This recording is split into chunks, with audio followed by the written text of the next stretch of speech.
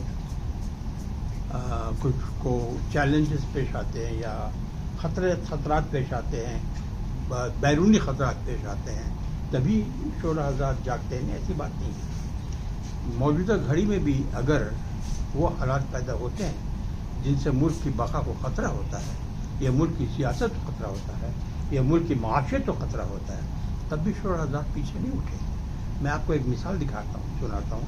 ایک دور تھا 1962-65 کا، جبکہ بہت کچھ تبدیلیاں، سیاسی تبدیلیاں آ رہی تھیں اور بہت کچھ عوام پریشان تھے، حالانکہ بہت کچھ کیا جا رہا تھا پیپر پہ، کاغذی تیاریاں بہت کچھ تھیں، عملی طور پہ بہت کم قدم اٹھائے جا رہے تھے۔ اس زمانے میں ایک شاعر تھے مثل امام، انہوں نے لکھا تھا، تمہارے دور میں یوں تو ملے ہیں منصوبے، تمہارے دور میں یوں تو ملے ہیں منصوبے، تمہارے دور میں لیکن کوئی خوشی نہ ملی، تمہارے دور میں گرچہ ہوئی ازل ارزاں، مگر تلاش کے باوصف زندگی نہ ملی، تمہارا دور سیاہ کاریوں کی جائے پناہ، تمہارا دور سیاہ کاریوں کی جائے پناہ، تمہارا دور جرائم پر گرم بستر ہے، تمہارے دور کا انجام دیکھنا ہے مجھے، تمہارے دور میں ہر سانس شعلہ پیکر ہے۔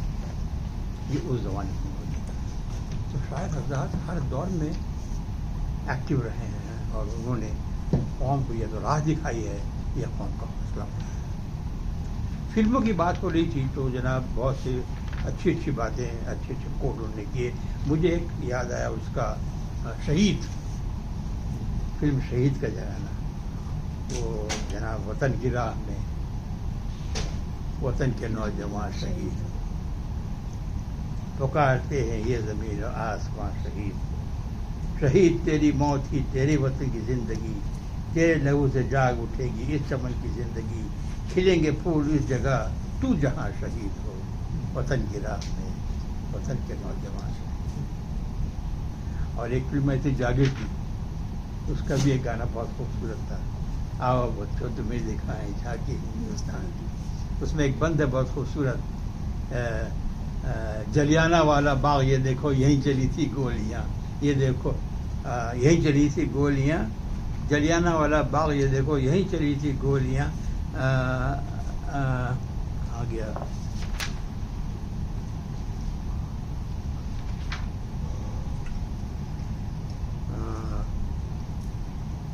جلیانہ والا باغ یہ دیکھو یہیں چلی تھی گولیاں، یہ مت پوچھو کس نے کھیلی یہاں خون کی ہولیاں، ایک طرف بندوق الاون، ایک طرف کی ٹولیاں، مرنے والے بول رہے تھے انقلاب کی بولیاں، یہاں لگا دی بہنوں نے بھی بازی اپنے جان کی، اس مٹی سے تلک کرو یہ دھرتی ہے بدیاں۔ تو یہ فلموں میں یہ بڑے دلاویز اشعار پیش کیے ہیں۔ اے میرے وطن کے لوگوں، ذرا آنکھ میں بھر لو پانی، جو شہید ہوئے ہیں ان کی ذرا یاد کرو۔ تو بہت سے اشعار اور بھی ہیں بہت سے جوش کے، لیکن حضرات اور بولنے کے لیے میں یہی ختم کرنا چاہوں گا۔ طارق بھائی،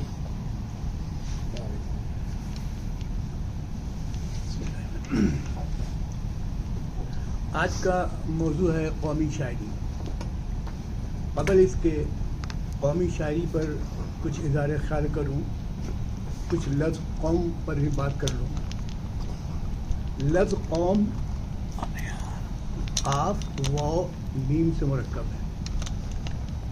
عربی زبان کے اصول الفاظ میں عام قاعدہ ہے کہ جس لفظ میں حرف میم پایا جاتا ہے جمعیت کے معنی ہوتے ہیں، جیسے جمع، ضم، امت وغیرہ۔ اسی بنا پر قوم کا لفظ بھی جماعت پر کہا جاتا ہے۔ دنیا میں قومیت کا اعتبار مختلف لحاظوں سے ہے، بعض کی ملکی لحاظ سے، بعض پیشہ کے اعتبار سے، لیکن مسلمانوں کی قومیت کی بنا ان امروں میں سے کسی پر بھی نہیں۔ اب بات کرتے ہیں قومی شاعری کی۔ بات یہ ہے کہ شاعری جو ہے وہ کہاں سے آتی ہے، کیسے آتی ہے۔ جب آپ کسی سے محبت کرتے ہیں، اس کا اگلا درجہ آپ عشق پہ آتے ہیں، تو جب آپ کی محبت اور عشق ایک معراج پہ پہنچتی ہے اور جس چیز سے اور جس جگہ سے آپ محبت کرتے ہیں اگر وہاں کوئی اونچ نیچ ہو جاتی ہے، کوئی ٹھیس پہنچتی ہے تو بے ساختہ آپ کا دل جو ہے وہ پکار اٹھتا ہے، اور وہ پھر وہ اس کی پکار جو ہے وہ اس کی زبان پہ آ جاتی ہے، اور زبان جو ہے وہ ایک شاعری کے طور پہ کاغذ پہ آ جاتی ہے یا بیان میں آ جاتی ہے، جسے لوگ لکھ بھی لیتے ہیں، سن بھی لیتے ہیں، اور ایک روایت کے طور پر موقع بے موقع بتاتے بھی ہیں، سناتے بھی ہیں۔ وطن کی محبت میں بہت سے اشعاروں نے جن کو وطن سے محبت تھی اپنے اپنے وطن کی محبت کے اظہار اپنی شاعری سے کی ہے۔ ہر قوم میں شاعری اپنے وطن کی شاعری ہے، چین کی اپنی قومی شاعری ہے، روس کی اپنی قومی شاعری ہے، دنیا کی ہر قوم کی اپنی اپنی شاعری ہے، جو کہ قوم انسانوں کو کے ایسے پائیدار مضبوط گروہ کا نام ہے جس کا ارتقاء اور عروج میں تاریخ نے ہاتھ بٹایا ہے، اور جب اس تاریخ کے صفحات کو ضائع کرنے کی کوشش کی جائے گی، جب جابر حکومت مذہب اور تمدن کو کچلنے کی کوشش کرے گی تو دل کو ٹھیس پہنچے گا، اور پھر دل سے جو آواز نکلی وہ زبان پہ آ ہی جائے گی، جیسا میں نے کہا۔ پہلی جنگ آزادی 1857 کے بعد انگریزوں کے بے پناہ مظالم نے ہمارے شعراء واجد علی شاہ، بہادر شاہ ظفر، محمد حسین آزاد، غالب، منیر شکوہ آبادی، الطاف حسین حالی، ان سب کے دل و دماغ پر اپنی وطن کی محبت کا بڑا اثر کیا۔ آگے چلتے ہیں۔ 1857 کے بعد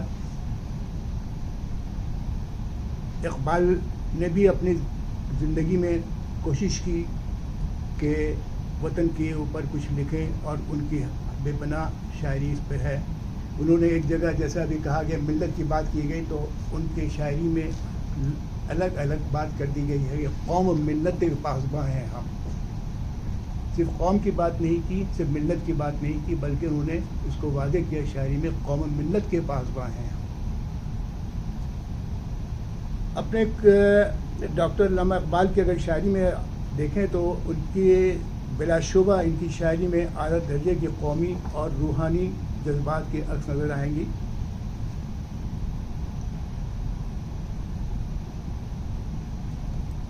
اقبال کے دل میں اپنے وطن اور وطن والوں سے محبت تھی، یہی وجہ ہے کہ ان کی شاعری وطن دوستی سے شروع ہوتی ہے، اپنی شاعری کے ذریعے قوم کو غفلت سے بیدار کرنے اور گمراہی سے بچانے کا کام دیا۔ ڈاکٹر اقبال قوم کے لوگوں سے شاعری کے ذریعے مخاطب ہیں اور کہتے ہیں لڑنا اور ملنا مسئلے پانی کے موجوں کی طرح ہے، لاٹھی ہے ہوائے دہر پانی بن جاؤ، لاٹھی ہے ہوائے دہر پانی بن جاؤ، موجوں کی طرح لڑو مگر ایک ہو جاؤ۔ میں بہت کچھ کہنا چاہتا تھا لیکن میری ساری باتیں جو میں کچھ کہنا تھا، جو اپنے خیال کے ساتھ کہنا چاہتا، ہمارے استاد حضرات یہاں موجود تھے، انہوں نے بہت کچھ کہا، اور ان کے کہنے کے بعد میں نہیں مناسب سمجھتا ہوں کہ اس پر کچھ میں بات کروں، کیونکہ میں پھر یہ بات تھوڑی سی غلط ہو جائے گی کہ ان کی پر میں کوئی تبصرہ کروں۔ ماشاءاللہ بہت کچھ سیکھنے کو ملا اور بہت کچھ سمجھنے کو ملا۔ ہمارے بنیف صاحب نے ماشاءاللہ بڑی ترتیب سے اور بہت ہی تفصیل سے اس کو بیان کیا۔ ہمارے سہیل بہن نے فلمی شاعری کو لے کر کے آئیں، اس کے اندر بھی قومی ترانہ کے اپنی اپنی ایک جگہ پر ایک عروج ہے۔ ہمارے ڈاکٹر اکرم صاحب نے بھی واضح کر دیا کہ ملت اور قوم میں کیا فرق ہے۔ ہمارے صدیقی منصور صاحب نے بھی اس کو واضح کر دیا کہ شاعری جو ہے وہ کہاں سے ہے اور کیسے ہے۔ اس کے بعد پھر الطاف حسین کی مثال دی، بہادر شاہ ظفر کی بات کی، اور پھر ان سب کو سننے کے بعد جو کچھ نہیں میں جانتا تھا وہ میں کچھ یہاں جانا اور سیکھا، اور میں یہیں پہ مختصر کر کے ختم کروں گا کہ واقعی شاعری اپنی جگہ پر ہے اور قومی شاعری اس کے اپنا الگ مقام ہے۔ شکریہ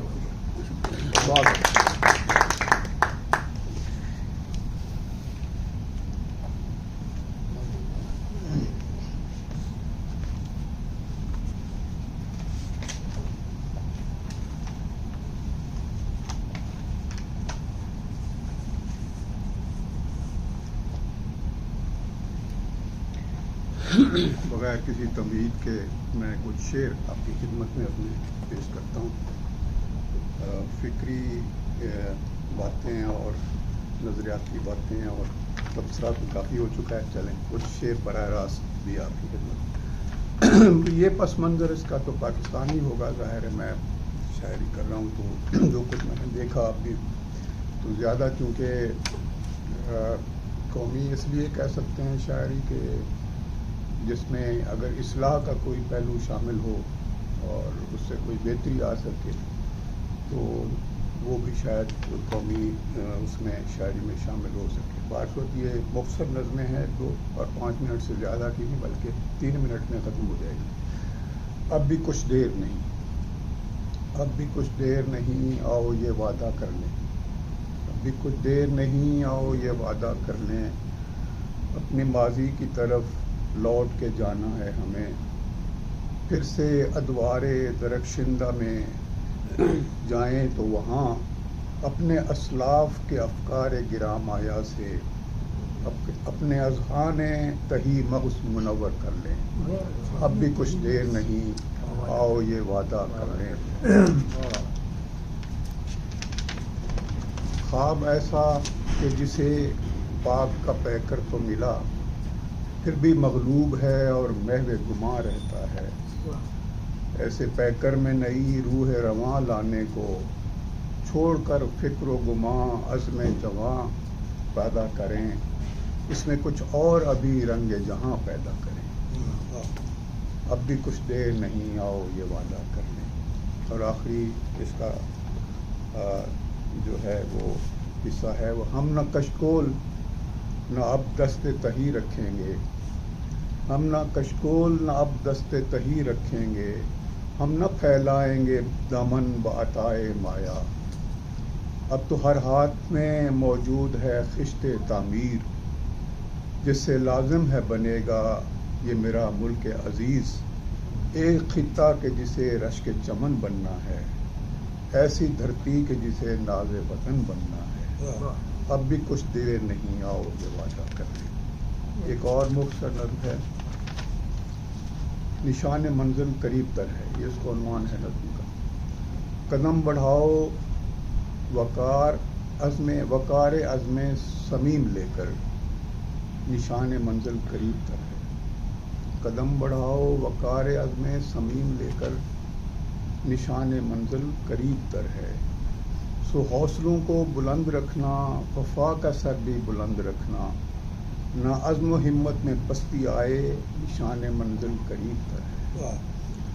نہ وسوسوں میں الجھتے رہنا، چراغ لے کر محبتوں کا سیاہ لمحوں سے جنگ کرنا نشان منزل قریب تر ہے.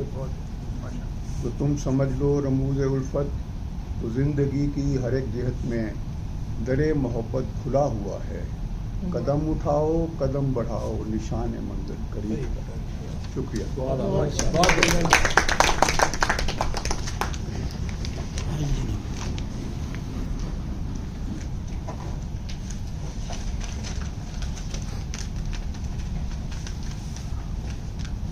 الحمدللہ بہت معلوماتی محفل ہے. یہ نئی چیزیں سیکھنے کو مل رہی ہیں.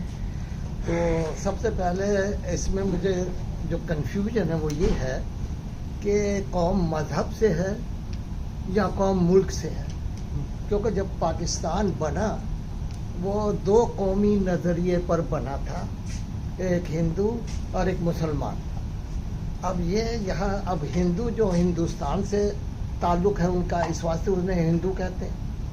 مسلمان کو ہم اس واسطے کہتے ہیں کہ یہ چونکہ مسلمان ہیں تو مسلمان الگ ایک قوم ہو گئی، ہندو ملک کی بنیاد پر ہو گیا. تو اس سے ذرا کنفیوژن پیدا ہوا کہ ہم اس کو ڈیفائن کیسے کریں کہ جی یہ آیا یہ مذہب سے قوم بنتی ہے یا کہ ملک سے بنتی ہے. بہرحال